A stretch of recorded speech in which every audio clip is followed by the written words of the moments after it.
Hey there, and welcome to The Lever, the show where we break down how the evolution of technology will shift leverage more in the worker's favor than ever before. This isn't your mother's leadership or HR podcast talking about hybrid work as the future. That's not the future. That's now.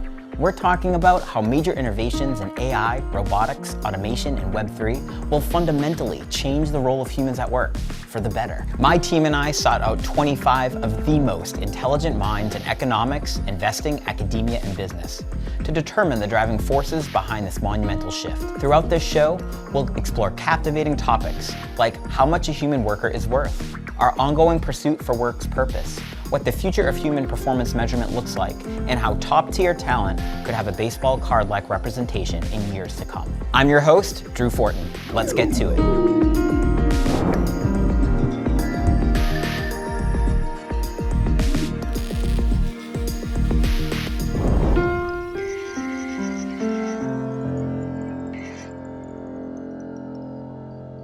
All right, we've gone through a lot this season. The fragmentation of the workforce, whether we are being replaced, the meaning of work, the value of a human, and how portable performance management could change the employee-employer dynamic for good. Now, let's set the stage for our final episode, career development.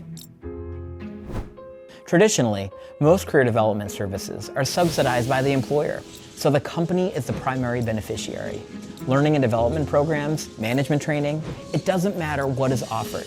If the desired outcome of the program doesn't align with the strategic objectives of the business won't offer it. I tend to see the large companies have very regimented training programs and have very formulaic, you learn this and then you learn this, and if you're talented enough, we'll put you into this track, and they have a very organized career path. That's Deborah Kurtz, a recruiter in the tech space with over a decade of experience. She talks to dozens of people a week about their career paths. People don't know how recruitment works. They don't know how we're compensated. And that's something that I always remember. I can dole advice on how to help somebody find their dream job. I would love to talk about that all day long. Absolutely. But my actual job is filling positions for companies. And those companies want a very specific type of person on a career path that aligns with their training programs and long-term vision for the role. Deborah often has to turn down amazing talent because of this misalignment. I think that if I was going to put a stake in the ground, Drew, to say what's the number one thing that companies can or should be doing for career development and education, let there be some form of self-driven, self-fulfilling prophecy around education. Being told you need to learn this, people inherently don't like that. What they do like is to say, I'm currently in this role, and what I am interested in doing moving forward is I'd like to get better at X and Y, and I'd like to do education on it. Specific percentages vary based on the study, but on aggregate, the number one reason people leave their jobs is due to lack of career growth and development opportunities. For companies that want to stay competitive in their employer branding, this style of a one-track path to success has to change. Here's Meg Patel, a consultant with over 20 years of experience in learning and development and her doctorate in education. Meg's worked with companies like Banner Health and Jack in the Box and now works at Lever Talent. So there are a lot of current trends that we're seeing in the learning and development space. A lot of them are some more of the traditional things like competency mapping by job category, still seeing a lot of the what I call the peanut butter spread to learning and development. So with that approach, it's these massive libraries. And so companies can really check the box to say, okay, we are providing training and development, sufficient training and development resources. So we can check that box on our engagement survey to our workforce. But what we're missing is that very specific personalized development plan that aligns with the best intersection of the business strategy. That's when you're really going to be like firing on all cylinders, when individual superpowers are perfectly in the middle of an intersection between the business strategy and the company's superpowers. That's like the perfect combination of things. Unfortunately, this isn't commonplace. As a result, non-employer-led education is growing. People want more specific knowledge from proven experts and can get it at a fraction of the cost of traditional schools. And that's why you should buy my course for 50% off, 1 hour only. No, but seriously. Although there are plenty of courses out there, non-traditional schooling is making a serious rise as well. Here's Jeff Cassidy, CFO of Flatiron School, a CS and software bootcamp that has seen a lot of growth. Flatiron School has been around for 10 years. It started traditionally as a B2C upskilling program where people who are stuck in a particular career that they might not have liked, being able to provide them with technical skills in a very short period of time. You've probably heard that some software engineers make some good money these days. According to a report by LinkedIn, software engineering was one of the top 10 most popular job transitions in 2020, with a 21% increase in the number of people making the switch compared to the previous year. Some of our bread and butter is really taking folks that may have a college degree, may not, and they're looking to get into software engineering. Perhaps they were working in the restaurant industry, making $40,000 or $50,000 a year. They go through our program for a few months, and all of a sudden they are getting job offers for $70,000, $75,000 to start. And you're in the technology world. You understand that really is a starting point, and they can sort of make their career how they want it from there. So we're really changing people's individuals and families' trajectory of where they can land. Flatiron School's main path to growth now is actually in partnering with enterprise companies to offer bootcamp schooling as a benefit. A direct-to-consumer business turning to business partnerships. And it benefits the company too, since every business has to stay on top of tech evolutions without cycling through their workforce every few years. Listen, there's a huge opportunity here for businesses to improve their relationship with present and future employees. As Liz Wilkie, principal economist at Gusto, puts it, I think that the task isn't to define all employment relationships, it's to enable workers to know what they are looking for and to have great ways to find it in the market, and for employers to understand what workers want and need and to give them ways to provide it. At Lever Talent, we use the competing values framework for understanding and characterizing organizational cultures. But we can also use the same framework to explain business evolution. Startups, or early stage businesses, function in the upper right quadrant. Then, once the product is defined and product market fit is found, the company starts to scale. This requires a new results orientation and disciplined approach. Now, a growth stage company. Once growth starts to plateau, the business reaches a stage of maturity. Now, optimizing internal processes and precision becomes the focus as the company enters new markets and expands its product lines to capture as much market share as possible. When thinking about your career growth, you could approach it in two different ways. You could either run against the turning cycle, remaining a career innovator for what's to come, or you could ride the cycle, ushering AI, for instance, into its next phase of business. I'll let Bloody Tasca, chief economist at Lightcast, explain the vision. If I abstract from my role as a labor economist and look at the general population, I think there's a real opportunity there. I tell to people that my dream is that, at least in my lifetime, there will be this thing that I call GPS for careers.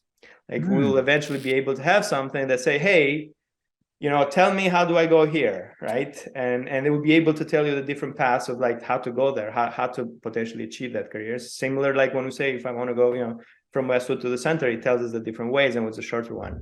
You can almost imagine this as a 20-year plan that outlines the milestones needed to make the most out of your peak earning years. This could be a service provided by a validated talent agency to you as a top-performing individual. You can monitor progress every 2 to 3 years to refine goals, pivot, or continue tracking toward your current objective. I think the maker economy, the freelance economy, that starts to have people think differently, that they're working for themselves. This is Carol Myers, a partner at Glasswing Ventures. She invests in AI tech companies that are continuously trying to attract talented machine learning engineers. So then when you're working for yourself and have been, someone who made that switch, who used to work for a company, I realize now there's a lot of stuff I have to pay for that used to be covered by my company. And so I think that the fact that we have the creators, the makers, the freelancers, they're already making some of these trade-offs and decisions. And the more that takes off, the more it'll become acceptable for you to make those investments in yourself. With a drive for independence and vigor to find work that aligns with their values, it's possible that the next generation of workers will operate as free agents in search of their next big contract. Here's William Tincup, president and editor-at-large of recruitingdaily.com, one of the biggest online media companies for recruiters. I think the companies of the future exactly are thinking that way, because they are thinking the way that digital natives think in terms of gigs. We use kind of old-fashioned words like jobs and careers and career pathing and internal mobility and things like that. People under the age of 25, 26 years old, they don't say any of those words. They don't use those words. They use gigs and synonyms of gigs. And so they look at work in the way that we look at transactional things. Like, that looks cool. I'll do that for a while, and then I'll do something else. Or, oh, that looks cool, and then I'll do this other thing simultaneously. So it's a gig. That's how you could end up with job ads that look like this. For those listening, imagine a billboard on the side of a highway. Get the skills and experience you need to become a talented AI strategist at Acme Co. Ready for the next stop on your career journey?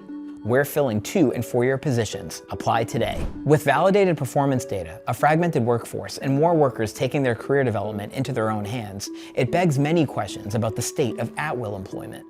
Will workers be hungry for pre-negotiated contracts to gain experience, hone their skills, and prepare them for what's next? This would tip the balance of leverage more in the workers' favor. Businesses would have to go along for this ride if they want to attract and retain the best talent. Sounds far out there, huh?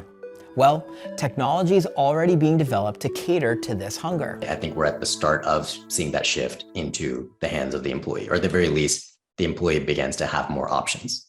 This is Vivek Mehta, the CEO of Weave. He's building what I'm going to horribly oversimplify as an AI personal assistant that has conversations with healthcare employees to reduce burnout and help them achieve their goals. So we've been talking a lot about this concept of a long-term advocate for an employee. In this case, let's say an AI assistant that lives with an employee throughout their ongoing career, that is building the profile of what has that employee done, what are the competencies that they're working on, where are they looking to improve. And we bring in some of those Web3 concepts. If this is something that is living decentralized, it's not in the hands of someone that has a profit incentive off of that development. We're now creating the space for development that's driven by what the employee is looking for. Technology like Weave has helped hospitals reduce nurse burnout and cut turnover by up to 50%. Then there's Dr. Emily Harburg, CEO of a software called PairUp, a company that uses behavioral and skills-based questions to match mentors and mentees with a company. I think one of my core premises is that I think even networking and connections are incredibly biased. Like a lot of it is left to like, do you happen to be in the room with someone who connects you? And so I think one of our core focus areas is how do we kind of be better than serendipity in many ways, be better than just kind of the chance encounters, and actually use technology to say like, hey, Drew, you need to talk to these 3 people because they're, can help you in these ways, or they're really in line with the things that you're looking for. They've done that work before and they can support you on it. AI, robotics, and Web3, and an increasingly fractional workforce are bringing a very bright future to us. As Deborah Kurtz, longtime recruiter, puts it, what I would say is that we're in a wonderful time of accessibility. The amount of education that exists at our fingertips that is not necessarily expensive is so amazing. And I do think, as hard as it is to change industries or positions or to not be pigeonholed, I love working with candidates who have told me their stories about, I was doing this and then I put myself on this path and I got myself an education doing it. And Megan Keeney Anderson, CMO of Jasper. The trade-off of having career development be part of like a track within a company is it's so tied to that track. Whereas if you take ownership of it yourself and you have the freedom to do that, then you can pick a little bit from here and a little bit from here, and you can become a really well-rounded person and professional. Gone are the days of being pigeonholed. You are going to have more control over your career than ever before, using validated performance data, which allows you to understand your worth more clearly for your long-term career vision, and it will be owned by you and portable. I leave you with one last business that is giving more power and leverage to the worker. Charlie Olson, CEO of Pando Pooling. I would argue, by the way, that we just generally as a species don't do a good enough job betting on ourselves and investing in long-term oriented growth. And that actually that is a, kind of like tremendous wasted opportunity generally. Now, Charlie knows this topic better than most. He's built a business that helps individuals pool their income and share in the financial upside of their careers. Interestingly enough, he confirmed his product worked by first bringing it to minor league sports, where only a small percentage of players get a shot at the majors. And now he's expanded to startup founders.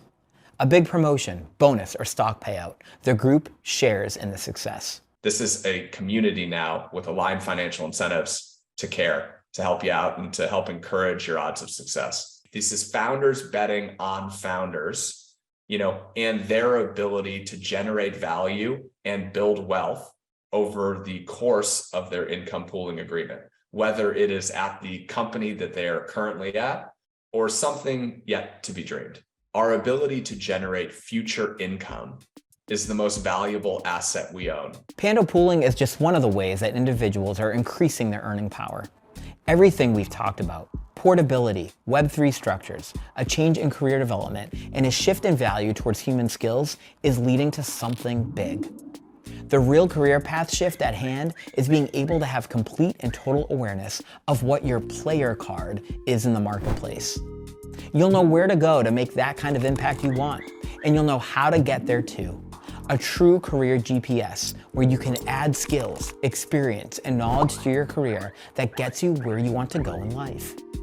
As companies begin to adapt to this demand, we'll start to see employment contracts that better reflect the relationship between organizations and workers.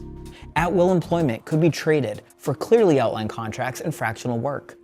If businesses don't adapt to this more transparent model, they'll end up losing access to top talent.